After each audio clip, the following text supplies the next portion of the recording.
Hi friends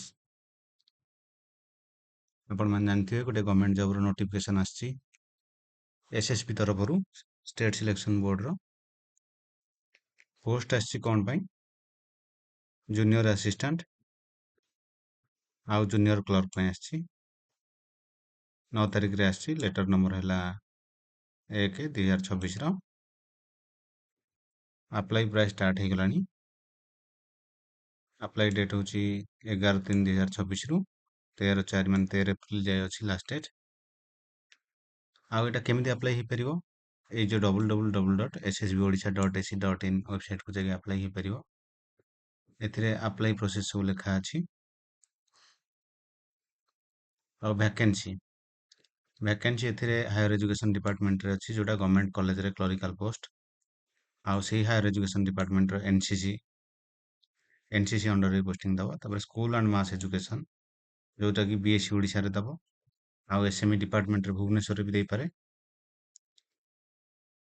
तापर रहिला university केतरा से भी हायर एजुकेशन डिपार्टमेंट रे आछि एई यूनिवर्सिटी मानकर भी पोस्टिंग दबो सेते भी रमादेवी उत्कल यूनिवर्सिटी सब Odisha state open university Fakir Mohan ए सब अछि आ गोटे अछि हेल्थ फैमिली वेलफेयर डिपार्टमेंट रे भी दबो जोड़ा मेडिकल जूनियर असिस्टेंट भी दे परियो हायर एजुकेशन रे भी अछि नॉन गवर्नमेंट एडेड कॉलेज जोड़ा रहिला 488 कैटेगरी सेतिरे भी पोस्टिंग दबो टोटल पोस्ट होची 883 एटा कहया गले एबे गवर्नमेंट जॉब रो एटा गोटे ह्यूज वैकेंसी कहि परिबा एबे तो प्राय पोस्ट आसुनी 883 पोस्ट भी सफिशिएंट पढ़ा पिलांग पई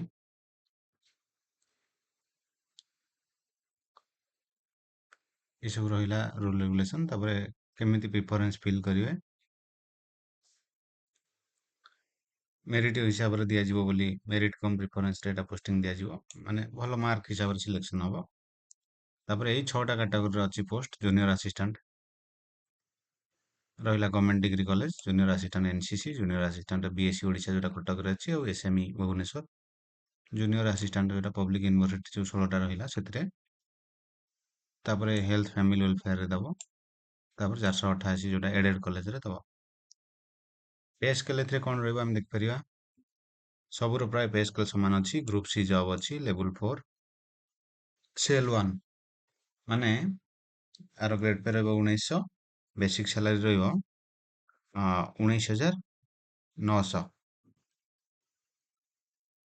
19900 आ सहित 58% जहाँ डीए चलछि वर्तमान 11542 टोटल दरमा प्राय 31442 प्लस 31442 प्लस हाउस रेंट 4% 12% जति जति एरिया हिसाब रे मिल परियो किंतु आमे देखिबा ए जो अछि नॉन गवर्नमेंट एडेड कॉलेज एठी जो माने पोस्टिंग पाइबे एचआरए नाही अलगा सुविधा टिके कम रहबो गवर्नमेंट अपेक्षा एठी भी सेटा लिखि देछि HRA encashment of unutilised leave other incentive not available in non government aided college से टिके सुविधा कम रहबो तथापि गवर्नमेंट चाकरी किछि असुविधा नै मेरिट लिस्ट केमिति प्रिपेयर हबो एटा ऑब्वियसली एग्जाम रो परफॉर्मेंस हिसाब रे हबो एज लिमिट कोन रहइबो एज लिमिट 21 रु 42 वर्ष रहइबो एज लिमिट एई 1 जनवरी सुधा माने 1 जनवरी 1984 रु 1 जनवरी 2005 भितर बर्न होइथवा दरकार 5 वर्ष रिलैक्सेशन रहउची SC ST SCBC ex serviceman एमानक पई 5 वर्षर एज रिलैक्सेशन रहउची पीडब्ल्यूडी मानक पई एई सब फैसिलिटी रहउची रिलैक्सेशन रहउची रिजर्वेशन कोन रहउची हम जानचंदी 4% 3% 1%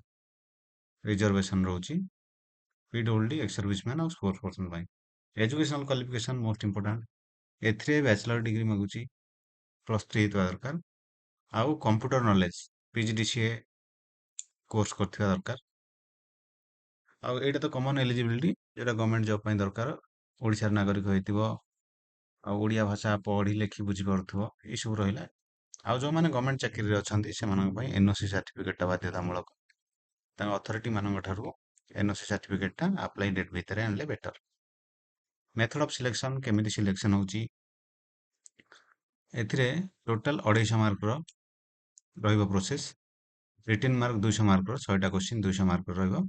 କମ୍ପ୍ୟୁଟର ସ୍କିଲ୍ ଟେଷ୍ଟ 50 ମାର୍କର ରହିବ। 250 ମାର୍କର ମେରିଟ୍ ଲିଷ୍ଟ ପ୍ରିପେୟାର ହବ। ଆଉ ସେ ଯୋଉ 200 ମାର୍କର ରିଟିନ୍ ଟେଷ୍ଟ ହବ ସେଥିରେ କଣ ଆସିବ? ଜେନେରାଲ ଇଂଲିଶ 60 ମାର୍କ ମାନେ 30ଟା କୋଶ୍ଚିନ୍। ଜିକେ କରେଣ୍ଟ ଆଫେୟାର ଇଏ 20ଟା question 40 mark. Mathematics 10th standard ପର୍ଯ୍ୟନ୍ତ 20ଟା କୋଶ୍ଚିନ୍ 40 ମାର୍କ। ଆଉ ରିଜନିଂ ମେଣ୍ଟାଲ ଆବିଲିଟି 30ଟା କୋଶ୍ଚିନ୍ 60 ମାର୍କ ରହିବ। ଏଠି ଇଏ ରହିଲା ରିଟିନ୍ ଯୋଉ ଏକ୍ଜାମ ହବ ତାର syllabus English, GK current affair, general mathematics ଆଉ ରିଜନିଂ। ଆଉ କମ୍ପ୍ୟୁଟର ସ୍କିଲ୍ ଟେଷ୍ଟ ଯୋଉ ହବ ସେଥିରେ Windows operating system, MS Word, MS power point, MS Excel, MS ଆକ୍ସେସରୁ ସେମାନେ କହିବେ କିଛି କରିବା ପାଇଁ। ଆଉ 5ଟା ଜୋନ୍ ରହିବ ଏକ୍ଜାମିନେସନ ଯୋଉ ଟେଷ୍ଟଟା ହବ ବାଲେଶ୍ୱର, ବ୍ରହ୍ମପୁର, ଭୁବନେଶ୍ୱର, ଜୟପୁର, ସମ୍ବଲପୁର ଏଠି ରହିବ ସେଣ୍ଟର। ଆଉ ମେନ୍ ରହିଲା ଆପ୍ଲିକେସନ ଫି।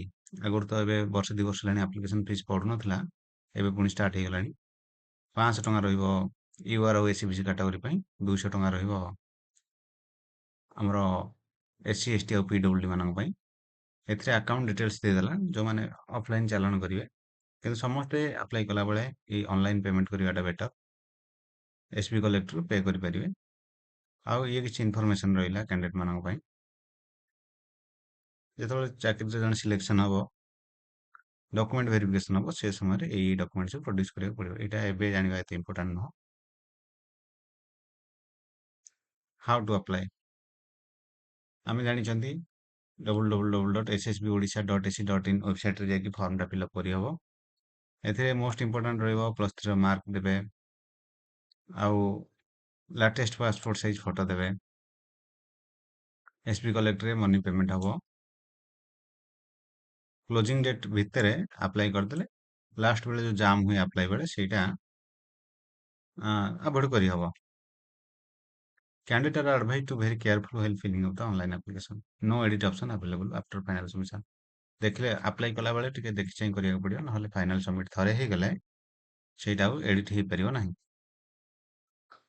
ଆଉ ରହିଲା ନେକ୍ସଟ, ଏଇଟା ଡିଷ୍ଟ୍ରିକ୍ଟ ୱାଇଜ ଭ୍ୟାକେନ୍ସି ଯୋଉ ରହିଲା, ନନ୍ ଗଭର୍ଣ୍ଣମେଣ୍ଟ ଏଡେଡ୍ କଲେଜ ରହିଲା, ସେଥିରେ ଡିଷ୍ଟ୍ରିକ୍ଟ ୱାଇଜ ଭ୍ୟାକେନ୍ସି ରହିଲା।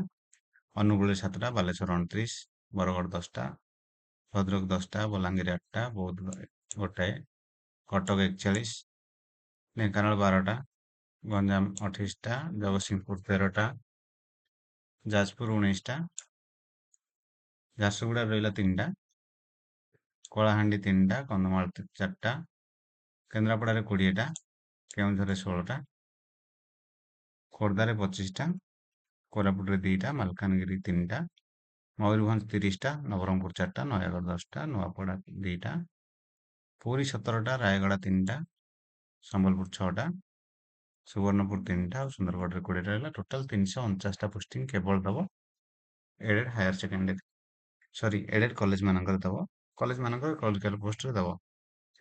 Thank you. ଏଇ ଥିଲା କମ୍ପ୍ଲିଟ୍ ଇନଫର୍ମେସନ।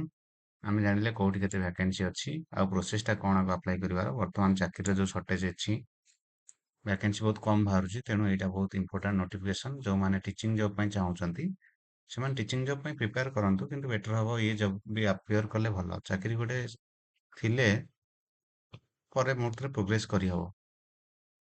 Thank you.